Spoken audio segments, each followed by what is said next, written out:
how did you train such an AI? Because I can imagine that the data that you're training it on really is really important for the result and for the way that the AI thinks. Absolutely. Like data is extremely crucial in all tasks involving AI, particularly like involving deep learning, where it's like purely data-based.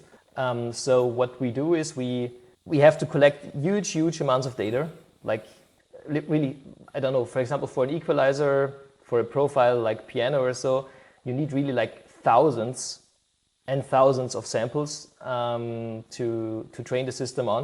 And this is a quite like collecting all the data and quality checking the data is a very tedious task. It's also thousands and thousands of hours of music, and you have to basically check every sample that's going into the learning process, because if you would send in either a wrong instrument or an instrument that's actually not sounding good, the system would learn that this is an option, and that's really a problem. So all this data acquisition and data quality assurance process is something that takes a lot of time, and it's also, I would say, one of the limitations right now. Like if you would have an unlimited amount of data, of high quality data, there would be, on the one hand, much more possible than it's already possible, and the quality would even make another jump in terms of, it's like, because sometimes systems, even our EQ, sometimes it's just suggesting something where I also think like, okay, no, I just wouldn't do that.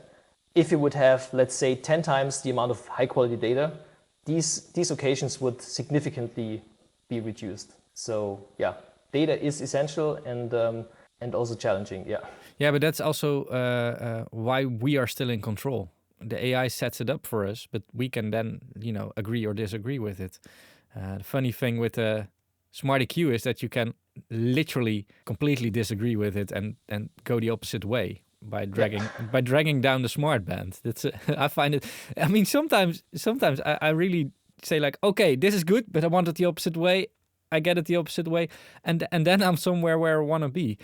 So that's interesting. The data that you are collecting is basically examples of, for instance, a piano should sound. That's what you're training the AI with. Like we are, for the EQ, for example, we have it's supervised learning. Supervised means that we have always sample pairs, like a bad sounding sample and a good sounding sample, and then the system learns how to go from bad to good.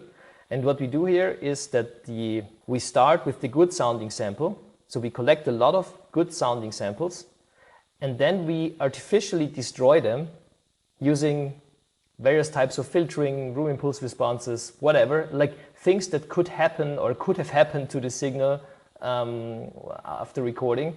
And with this bad example, we show it the bad example, and then the system learns how to get back to the good example. That's how we do it.